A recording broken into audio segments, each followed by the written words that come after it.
Ngayon naman tayo magdidilig kasi nakaraang mga bagyo.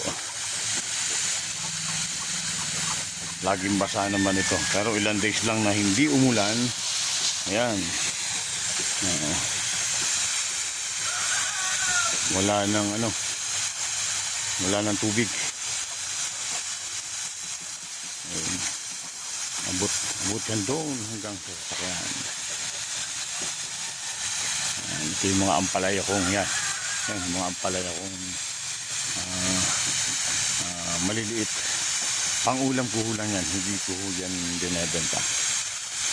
Hindi pa tayo nagtatanim ng pambenta. Baka mga next na tanim ko ay tanim namin meron ng ayan.